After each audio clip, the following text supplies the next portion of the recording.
Hujan deras mengguyur desa kecil itu sejak pagi, seolah alam ikut berkabung atas kepergian Pak Joyo, sosok yang dikenal berwibawa namun penuh misteri. Di bawah langit kelabu, Raka berdiri kaku di depan makam ayahnya. Ia adalah satu-satunya yang tersisa setelah ibunya meninggal lebih dulu, secara mendadak 3 tahun lalu. Kepergian Pak Joyo meninggalkan beban berat, bukan hanya karena kesedihan, tetapi juga warisan yang kini sepenuhnya menjadi miliknya.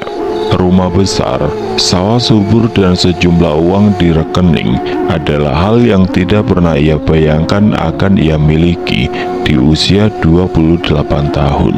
Namun bukan itu yang membuat jantungnya berdebar kencang.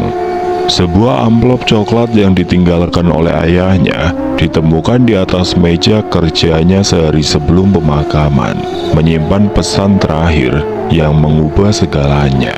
Tangannya bergetar saat membaca kata demi kata dalam surat itu. Pikiran Raka bergejolak. Pesugihan. Ia tidak pernah menyangka ayahnya terlibat dalam hal seperti itu. Apalagi ada syarat keji yang harus dilakukan, menyerahkan nyawa manusia sebagai tumbal. Namun Raka memutuskan ia tidak akan mengikuti jejak ayahnya.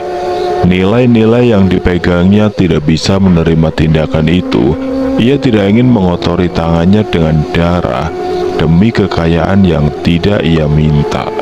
Namun keputusan itu membawa ancaman, bukan hanya suara-suara aneh dan bayangan gelap yang mulai mengintainya, tetapi juga kematian yang mulai mengintai orang-orang di sekitarnya, satu persatu. Desa Banyu Pinar, tempat Raka tinggal, adalah desa yang tenang. Dikelilingi sawah luas dan hutan kecil di ujung baratnya, penduduk desa hidup sederhana, saling mengenal, dan sering berkumpul di balai desa untuk berbagi cerita atau sekedar menikmati sore bersama. Di desa ini Raka dikenal sebagai pemuda yang ramah dan pekerja keras.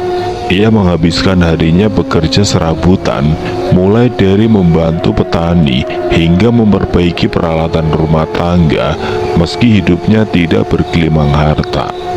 Raka selalu merasa cukup dengan apa yang dimilikinya. Namun kematian Pak Joyo membawa perubahan besar dalam hidupnya. Rumah tua di tepi desa kini menjadi miliknya sepenuhnya. Sawah yang luas, lengkap dengan gudang padi, juga menjadi bagian dari warisan itu.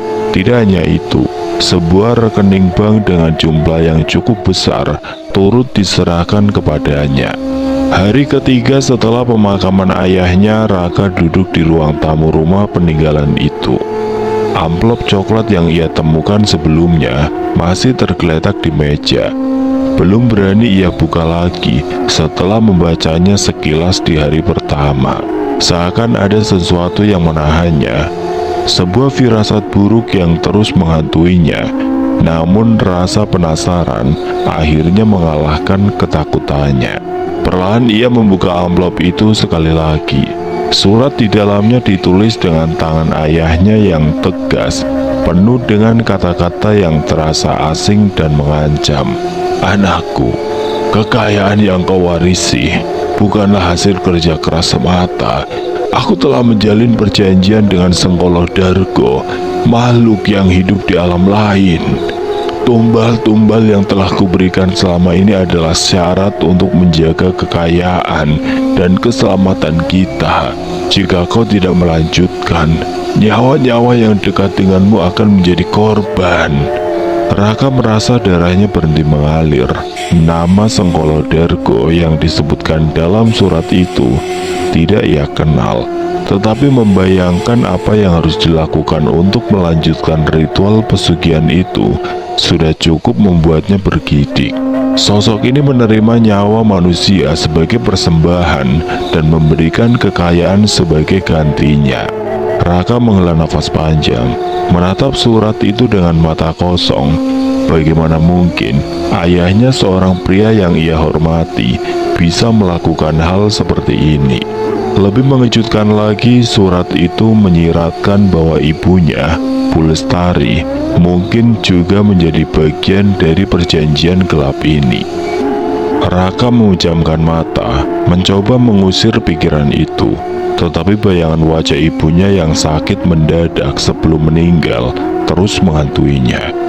Konflik batin mulai muncul di dalam diri Raka. Kekayaan yang diwariskan kepadanya cukup untuk mengubah hidupnya sepenuhnya. Namun syarat untuk melanjutkan pesugihan itu terlalu mengerikan. Membunuh orang demi mempertahankan harta, itu adalah sesuatu yang tidak pernah bisa ia lakukan. Ketukan di pintu membuyarkan lamunannya. Tetangganya Bu Sarti datang membawakan rantang makanan seperti biasanya. "Raka, kamu jangan lupa makan. Ini ibu bawakan sayur asem sama perkedel. Dimakan ya," ucap Bu Sarti menyodorkan rantang itu pada Raka. Wanita parubaya itu selalu baik hati, menganggap Raka seperti anaknya sendiri setelah ibunya meninggal.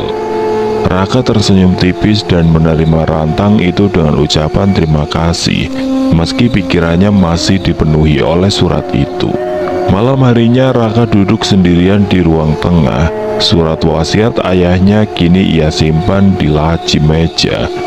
Tetapi kata-kata di dalamnya seakan masih bergema di telinganya. Angin malam bertiup kencang membuat daun jendela berderik. Lampu minyak yang menyala di sudut ruangan tiba-tiba berkedip-kedip, seperti ada yang mencoba memadamkannya. Dargo, nama itu berbisik di pikirannya. Tiba-tiba Raka merasakan kehadiran sesuatu di luar rumah. Ia berdiri berjalan perlahan menuju jendela. Dari balik kaca, ia melihat bayangan besar berdiri di kejauhan, di antara pepohonan. Tubuhnya tinggi menjulang, mata merahnya bersinar di kegelapan. Suara geraman pelan terdengar, menggetarkan udara malam. Raka mundur perlahan, keringat dingin mengalir di pelipisnya. Ia menutup jendela dan berlari ke kamarnya, berusaha menenangkan dirinya. Tetapi malam itu, tidur menjadi sesuatu yang mustahil. Bayangan Dargo dan surat wasiat ayahnya terus menghantui pikirannya. Apakah aku harus melanjutkan? Pikir Raka dengan rasa takut yang tidak tertahankan. Tetapi jawaban hatinya selalu sama. Ia tidak ingin menjadi pembunuh. Ia tidak ingin mengorbankan nyawa demi harta yang tidak pernah ia inginkan. Namun keputusan itu ternyata bukan akhir dari segalanya. Itu adalah awal dari serangkaian kejadian yang akan menguji keberanian dan moralitasnya hingga ke batas terakhir. Angin dingin berembus dari arah hutan, membawa aroma lembab bahas tanah yang baru saja diguyur hujan. Raka melangkah ke warung kopi Pak Seno, tempat biasa ia dan Bayu, sahabat karibnya, bertukar cerita atau sekedar melepas lelah. Warung kecil itu berlokasi di ujung desa, hanya diterangi lampu minyak yang menggantung di tiang bambu. "Kamu kok kelihatan baik banget, Rak?" tanya Bayu sambil menyeruput kopi hitam panas yang baru saja dihidangkan. Raka tersenyum tipis, mengaduk kopinya tanpa semangat. "Aku lagi kepikiran sesuatu, yuk." Bayu menaikkan alis, menunggu penjelasan lebih lanjut. Tidak biasanya Raka seserius ini.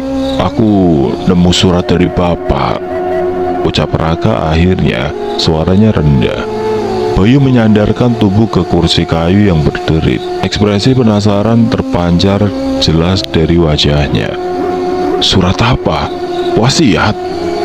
Raka mengangguk pelan.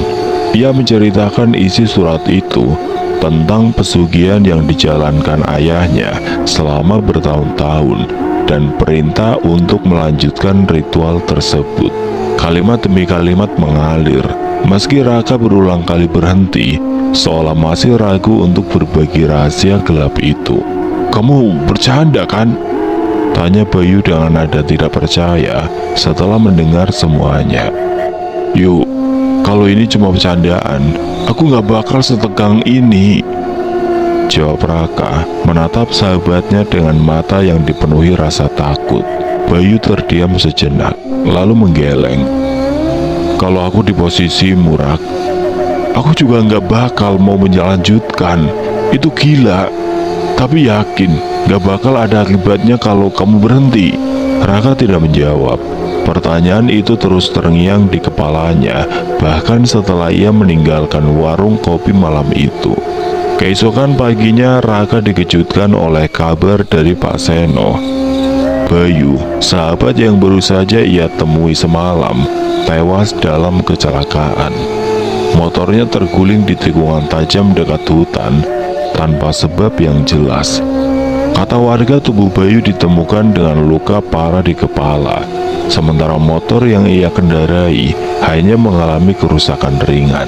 Raka terduduk di teras rumahnya, menggenggam rantang makanan yang baru saja diantarkan Bu Sarti. Wanita parubaya itu berdiri di depannya, memandang Raka dengan wajah penuh iba. Kamu baik-baik saja, nak. Saya dengar Bayu. Ibu Sarti tidak menyelesaikan kalimatnya. Raka mengangguk pelan, lalu memaksakan senyum. Terima kasih, Bu, saya nggak apa-apa. Namun jauh di lubuk hatinya, Raka merasa ada sesuatu yang salah. Ia menolak menghubungkan kematian Bayu dengan keputusannya untuk tidak melanjutkan pesugihan ayahnya. Tetapi pikiran itu terus menghantui, seperti bayangan yang tidak mau pergi. Hari-hari berikutnya suasana di desa kembali normal, meski rasa kehilangan Bayu masih terasa di hati Raka. Ia mencoba mengabaikan semua firasat buruk dan melanjutkan rutinitasnya.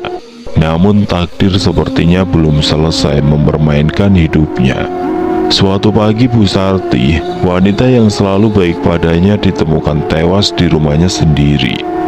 Warga desa geger, tubuhnya tergeletak di lantai dapur dengan ekspresi wajah yang penuh ketakutan. Tidak ada tanda-tanda kekerasan, namun bau anyir menyengat memenuhi rumahnya. Raka merasa dunia di sekitarnya runtuh. Ia berdiri di depan rumah Bu Sarti bersama warga lainnya, menatap kosong ke arah pintu yang terbuka lebar. Ingatan tentang surat ayahnya kembali menyeruak, menghantam pikirannya seperti ombak besar. Mungkinkah ini benar-benar karena aku? Gumamnya pelan, tidak sadar jika salah satu tetangganya mendengar. Maksudmu apa, Raka? Tanya Pak Seno yang berdiri di sebelahnya. Raka menggeleng cepat. Enggak ada apa-apa, Pak. Namun hatinya tidak bisa berbohong. Malam itu Raka duduk di sudut kamar dengan pelita kecil di dekatnya. Angin dari jendela yang terbuka terasa lebih dingin dari biasanya, menusuk hingga ke tulang. Surat ayahnya masih tersimpan di dalam laci meja, tetapi seakan-akan kata-kata di dalamnya terus bergema di pikirannya. Raka memejamkan mata, berharap bisa tidur meski hanya sebentar. Namun suara-suara aneh mulai terdengar. Pada awalnya hanya desau angin, lalu berubah menjadi geraman rendah seperti suara binatang besar yang marah. Ia membuka matanya perlahan, tubuhnya menegang. Dari balik jendela kamar, sebuah bayangan besar terlihat berdiri di kejauhan.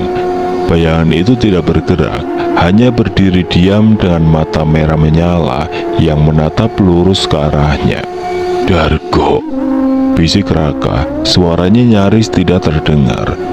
Sosok itu tidak mendekat, namun tekanan yang ditimbulkannya membuat dada Raka sesak. Suara geraman semakin keras, bercampur dengan suara tawa melengking yang terdengar dari arah lain. Raka berusaha bergerak, namun tubuhnya terasa kaku. Tiba-tiba jendela kamar terbuka lebar, angin kencang masuk dan memadamkan pelita. Kegelapan menyelimuti ruangan, membuat Raka hanya bisa mengandalkan matanya yang mencoba menyesuaikan diri. Bayangan besar itu kini tampak lebih jelas. Tinggi menjulang, dengan tanduk besar melingkar di kepalanya.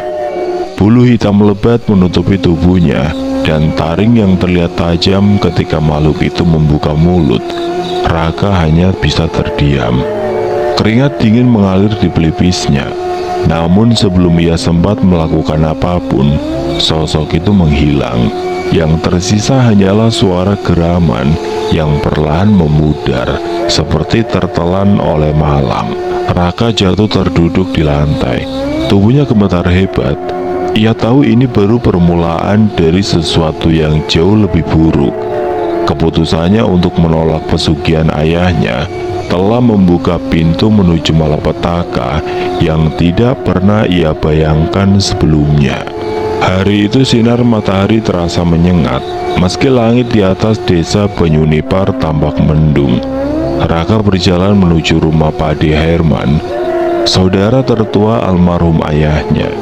Jalan setapak yang ia lalui dipenuhi daun kering yang berguguran dari pepohonan di sekitarnya. Meski langkah kakinya mantap, hatinya penuh keraguan. Pade Herman tinggal di rumah kecil di pinggir desa, tidak jauh dari sungai. Rumah itu tampak sederhana dengan pagar bambu yang mulai rapuh dimakan usia. Raka mengetuk pintu perlahan, berharap kehadirannya tidak mengganggu. "Raka, masuk nak." Suara berat Pade Herman terdengar dari dalam, diikuti oleh derit pintu yang terbuka. Di ruang tamu yang kecil dan penuh dengan aroma dupa, Raka duduk berhadapan dengan pria parubaya itu. Pade Herman menatapnya dengan pandangan serius, memperhatikan setiap gerak-geriknya. "Ada apa kamu kesini, nak? Wajahmu gak tenang," tanya Pade sambil mengisap dalam-dalam rokok linting yang dipegangnya. Raka terdiam sejenak, mencoba merangkai kata. "Pade, aku mau tanya sesuatu soal bapak." Pade Herman mengerutkan kening, tapi tidak berkata apa-apa. Ia hanya mengangguk, memberi isyarat agar Raka melanjutkan. "Bapak pernah cerita soal pesugihan, Pade?" Raka bertanya dengan suara pelan, namun penuh tekanan. Pade Herman terkejut, tangannya yang memegang rokok gemetar sedikit sebelum ia menghembuskan asap panjang. "Kenapa kamu tanya soal itu, nak?" Raka menjelaskan semuanya, surat wasiat yang ia temukan, gangguan yang mulai menghantuinya, dan kematian-kematian yang terasa terlalu kebetulan. Wajah Pade Herman yang tadinya tegas, kini terlihat lebih gelap. Seolah beban berat yang ia sembunyikan selama bertahun-tahun kembali mencuat ke permukaan.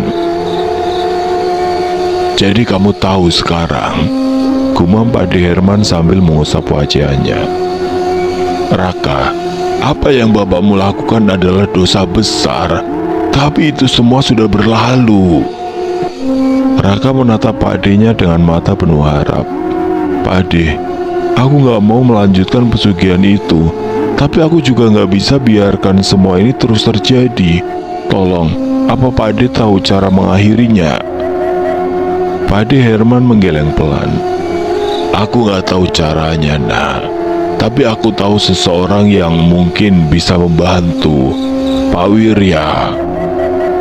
Nama itu terdengar asing di telinga Raka. Ia mengernyit. "Siapa Pak Wirya?" "Dia teman lama bapakmu. Dulu mereka saling pergi ke Gunung Kawi bersama," jelas Pade Herman. "Pak Wirya tahu lebih banyak tentang asal-usul pesugihan itu. Kalau ada yang bisa menjawab pertanyaanmu, mungkin hanya dia." Raka merasakan secerca harapan, namun rasa takut juga menghantuinya. Gunung Kawi adalah tempat yang sering ia dengar dalam cerita-cerita mistis pesugihan. Ia tidak pernah menyangka ayahnya terlibat sedalam itu dengan tempat tersebut. "Pak Wirya sekarang tinggal di mana, Pak De?" "Dia tinggal di desa Gading Rejo di kaki Gunung Kawi. Jaraknya tidak terlalu jauh, tapi jalannya cukup sulit. Kalau kamu mau bertemu dia, hati-hati Raka. Jangan sembarangan bicara," ujar Pade Herman sambil meletakkan rokoknya di asbak kaleng. "Terima kasih, Pade. Aku pasti akan berhati-hati," jawab Raka dengan tegas. Namun sebelum Raka sempat berdiri, Pade Herman menahan lengannya. "Raka, Dengar baik-baik, apa yang kamu hadapi ini bukan main-main. Pesugihan itu bukan hanya tentang harta atau tumbal. Ada sesuatu yang lebih besar, sesuatu yang bahkan bapakmu mungkin tidak bisa kendalikan. Kalau kamu tidak siap, lebih baik kamu tidak usah pergi.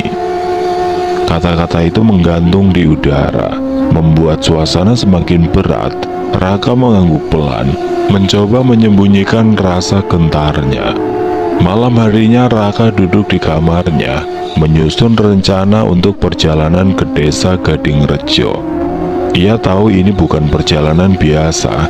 Dengan segenggam keberanian, ia memutuskan untuk meminta Dani, sahabatnya yang lain, menemani. Dani adalah satu-satunya orang yang ia percaya sepenuhnya setelah Bayu tiada.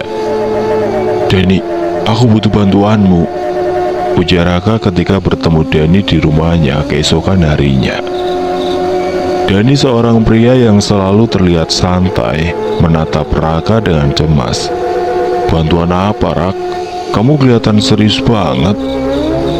Raka menceritakan segalanya, termasuk rencananya untuk pergi ke desa Gadingrejo dan bertemu Pak Wirya. Awalnya Dani terkejut, bahkan sedikit ragu, namun melihat tekad di wajah Raka, ia akhirnya setuju untuk ikut. "Ya sudah, aku temani. Kebetulan di rumah aku juga lagi nggak ngapa-ngapain." Raka mengangguk. Dalam hatinya ia tahu perjalanan ini adalah awal dari sesuatu yang besar. Ia tidak tahu apa yang akan ia temui, tetapi ia tidak punya pilihan selain melanjutkan. Hanya dengan mengetahui cara mengakhiri pesugihan ini, ia bisa mengakhiri teror yang terus mengintainya. Malam sebelum keberangkatan, Raka berdiri di depan rumahnya, menatap hutan yang gelap di kejauhan. Angin malam berembus lembut, membawa bisikan yang nyaris tidak terdengar. "Dargo," bisik sebuah suara pelan dari kejauhan, membuat Raka merinding. Ia tidak lagi takut. Besok ia akan mulai melawan. Apapun yang terjadi, ia tidak akan mundur. Perjalanan menuju desa Gadingrejo terasa melelahkan. Jalan setapak yang mereka lalui sempit dan berbatu, dikelilingi hutan lebat yang terasa begitu sunyi. Raka dan Dani tidak banyak bicara sepanjang perjalanan. Sesekali mereka berhenti, hanya untuk memastikan arah dari papan petunjuk yang tampak tua dan kusam. Setelah beberapa jam berjalan, akhirnya mereka tiba di desa kecil yang tampak seperti terpisah dari dunia luar. Rumah-rumah kayu sederhana berdiri berjajar di antara pepohonan. Suasana desa itu terasa aneh, terlalu sunyi, bahkan angin yang berhembus tidak membawa suara dedaunan. "Ini tempatnya," bisik Dani sambil melirik ke arah Raka. Raka mengangguk pelan, tatapannya tertuju pada sebuah rumah yang tampak lebih tua dari rumah lainnya. Itulah rumah Pak Wirya. Menurut deskripsi yang diberikan Padi Herman, ketukan di pintu tua itu terdengar nyaring, seolah memecah keheningan desa. Beberapa saat kemudian pintu terbuka, menampilkan seseorang pria tua dengan tubuh kurus dan rambut putih panjang yang terikat ke belakang. Tatapan matanya tajam, meski kulit wajahnya terlihat penuh keriput. "Kau pasti Raka anak Joyo," ucap Pak Wirya dengan suara berat sebelum Raka sempat memperkenalkan diri. Raka terkejut. "Bagaimana Bapak tahu?" Pak Wirya tersenyum tipis, mengisyaratkan mereka untuk masuk. "Kedatanganmu sudah kuduga sejak kematian ayahmu." Di dalam rumah yang gelap dan beraroma dupa, Raka dan Dani duduk berhadapan dengan Pak Wirya. Pria tua itu menghela nafas panjang sebelum mulai bercerita. "Raka, ayahmu bukanlah orang pertama di keluarga kalian yang terlibat dalam pesugihan ini. Pesugihan itu diwariskan turun-temurun. Hanya saja Joyo ayahmu mengambil langkah yang jauh lebih gelap daripada leluhurnya." Raka menelan ludah, hatinya berdebar kencang. Apa maksudnya, Pak? Pak Wirya menatapnya dengan pandangan tajam. Ayahmu membuat perjanjian dengan Dargo, makhluk yang kau tahu sekarang. Dia mendapatkan kekayaan besar, tapi sebagai gantinya, dia harus memberikan tumbal nyawa. Kau tahu siapa tumbal pertamanya, Raka? Raka menggeleng perlahan meski hatinya sudah merasakan firasat buruk. Pak Wirya menunduk sejenak lalu berkata, "Ibumu, Bu Lestari." Kata-kata itu jatuh seperti bom di telinga Raka. Tubuhnya membeku seolah kehilangan kemampuan untuk bergerak. "Tidak, itu nggak mungkin," gumamnya, suaranya nyaris tidak terdengar. "Joyo sangat mencintai ibumu," lanjut Pak Wira. "Tapi dia didesak ketika pesugihan itu mulai menggerogoti tubuhnya. Dargo menuntut tumbal pertama. Dia memilih Lestari karena dia tahu cinta itu lebih kuat daripada segalanya. Pengorbanan sebesar itu membuat Dargo memberinya kekayaan yang lebih besar." Raka merasa dunia di sekitarnya runtuh. Kenangan akan ibunya yang selalu lembut dan penuh kasih bercampur dengan bayangan pengkhianatan ayahnya. Tangannya mengepal erat, menahan gejolak amarah dan kesedihan yang menguasai dirinya. "Lalu, apa yang bisa aku lakukan sekarang?" tanya Raka dengan suara bergetar. Pak Wirya menghela nafas panjang. "Satu-satunya cara untuk mengakhiri pesugihan ini adalah menghancurkan sumber kekuatannya. Jimat yang ayahmu dapatkan dari Gunung Kawi." Dani yang sejak tadi hanya diam akhirnya bersuara. "Jimat? Maksudnya benda yang menyimpan kekuatan pesugihan itu?" Pak Wirya mengangguk. "Betul. Jimat itu mungkin disimpan di suatu tempat di rumahmu. Bentuknya sebuah buntalan kain hitam dengan tulisan aksara Jawa. Di dalam buntalan itu ada 2 buah biji gayam, rambut Sengkolo Dargo, dan kertas raja sebagai tanda perjanjian yang dia buat dengan Sengkolo Dargo." Raka menatap Dani, hampir tidak percaya mendengar pernyataan itu. "Lalu, apa yang harus aku lakukan dengan benda itu, Pak?" tanya Raka. "Kalian harus membawa benda itu ke sebuah pohon besar di Gunung Kawi.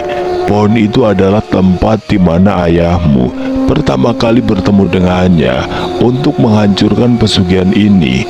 Kalian harus membakar semua benda itu di tempat asalnya." "Kalau kami membakarnya, pesugihan itu selesai?" tanya Raka penuh harap. "Ya, tapi tidak tanpa resiko," jawab Pak Wirya dengan nada berat. "Dargo tidak akan membiarkanmu melakukannya.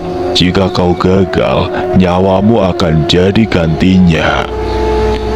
Suasana menjadi hening. Hanya suara angin yang sesekali terdengar dari celah-celah rumah. "Dan satu hal lagi," lanjut Pak Wirya. "Ritual itu hanya bisa dilakukan di malam Jumat Kliwon. Saat itulah kekuatan Dargo berada di puncaknya. Namun itu juga saat ia paling rentan." Dani menatap Raka dengan cemas. "Rak, kau yakin ingin melakukannya? Ini terlalu berbahaya." Raka mengangguk, meski hatinya penuh keraguan. "Aku gak punya pilihan, Dani. Kalau aku gak menghentikannya, akan ada lebih banyak nyawa yang hilang." Pak Wirya mengeluarkan sebuah kain lusuh dari balik meja, lalu memberikannya kepada Raka. "Ini adalah peta menuju pohon besar di Gunung Kawi. Jalannya tidak mudah, dan kau akan menghadapi gangguan dari penjaga gunung. Tapi jika kau memiliki niat yang tulus, kau akan menemukan jalan." Raka menerima peta itu dengan tangan gemetar. Mata Pak Wirya menatapnya dengan tajam, seolah ingin memastikan keberaniannya. "Ingat Raka, Ini bukan hanya tentang melawan Dargo, ini tentang menebus dosa ayahmu dan menyelamatkan nyawa-nyawa yang berharga. Malam itu ketika mereka meninggalkan rumah Pak Wirya, Raka merasa langkahnya semakin berat. Hatinya penuh dengan beban yang belum pernah ia rasakan sebelumnya. Namun dibalik semua itu, ia tahu ini adalah satu-satunya jalan untuk mengakhiri mimpi buruk yang terus menghantui hidupnya. Setelah mendengar apa yang harus dilakukan untuk memutus perjanjian pesugihan ayahnya, esok harinya Raka dibantu Dani mencari benda yang dimaksud oleh Pak Wirya.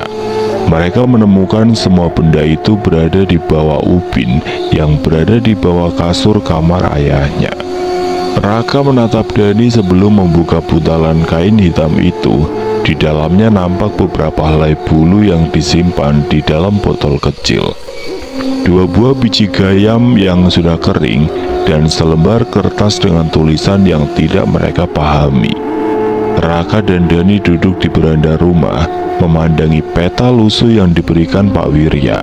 Suara-suara desa yang biasanya menenangkan terasa begitu jauh, tertelan oleh keheningan yang penuh beban. Dani, aku harus melakukannya, ujar Raka akhirnya, memecah keheningan. Suaranya berat, seperti membawa seluruh beban dunia di pundaknya. Dani menatapnya dengan mata penuh keraguan. Rak, kau sadar kan? Ini bukan perjalanan biasa. Kau bisa kehilangan nyawamu di sana. Aku tahu, jawab Raka tegas. Tapi aku gak bisa terus hidup dengan rasa bersalah ini. Bayu, Bu Sarti, mereka semua jadi korban. Kalau aku gak menghentikan pesugihan ini, akan ada lebih banyak orang yang aku sayangi jadi tumbal berikutnya. Dani menghela nafas panjang, lalu menunduk, menggenggam erat kedua tangannya. Kalau begitu, aku ikut. Kau nggak bisa melakukan ini sendirian. Raka mengangkat wajahnya, terkejut. Dani, ini berbahaya. Aku nggak bisa menyeretmu ke dalam masalah ini. Terlalu terlambat. Dani tersenyum lemah. Kita sudah sejauh ini. Aku gak akan membiarkanmu menghadapi semua ini sendirian. Raka terdiam, matanya berkaca-kaca. Ia tahu keputusan Dani bukan keputusan yang mudah, tetapi kehadirannya memberinya kekuatan yang tidak pernah ia sadari sebelumnya. Malam sebelum keberangkatan, Raka dan Dani sibuk mempersiapkan perlengkapan. Mereka membawa tenda kecil, matras, senter, serta logistik secukupnya. Beruntung Dani memiliki pengalaman mendaki gunung, sehingga ia tahu apa saja yang diperlukan. Jangan lupa jimat itu, Rak, ujar Dani sambil memeriksa ranselnya. Raka mengangguk pelan, mengambil jimat yang ia simpan dalam kantong plastik hitam. Jimat itu terasa dingin di tangannya. Membawanya saja sudah membuat Raka merinding. Kau yakin kita siap? Tanya Dani memastikan sambil menatap Raka. Tidak, jawab Raka jujur. Tapi aku gak punya pilihan lain. Mereka menaiki bis pagi menuju base camp pendakian Gunung Kawi via keraton. Perjalanan selama 3 jam terasa seperti selamanya. Raka lebih banyak diam, matanya menatap keluar jendela, memandangi hamparan sawah dan bukit-bukit yang seakan melintas begitu lambat. Dani yang duduk di sebelahnya mencoba mengalihkan ketegangan dengan bercanda, meski ia tahu Raka hampir tidak mendengarkan. Setibanya di base camp, suasana terasa aneh. Udara di sekitar terasa lebih dingin dari seharusnya. Meski matahari masih bersinar, mereka melakukan registrasi dan bertanya kepada penjaga tentang jalur pendakian. Penjaga itu seorang pria tua dengan wajah penuh keriput, memperingatkan mereka. Gunung Kawi itu penuh cerita, nak. Kalau dengar suara atau lihat sesuatu yang aneh, jangan dihiraukan. Jangan sembarangan bicara atau melakukan hal yang gak sopan, ujar penjaga itu dengan nada serius. Dani mengangguk. Terima kasih Pak, kami akan berhati-hati. Pendakian dimulai saat matahari mulai condong ke barat. Jalur yang mereka lewati terjal dengan pepohonan tinggi di sekitarnya yang membuat suasana terasa gelap meski hari masih sore. Raka berjalan di depan, sementara Dani mengawasi dari belakang. Aneh, gumam Dani sambil menghentikan langkah. Raka menoleh.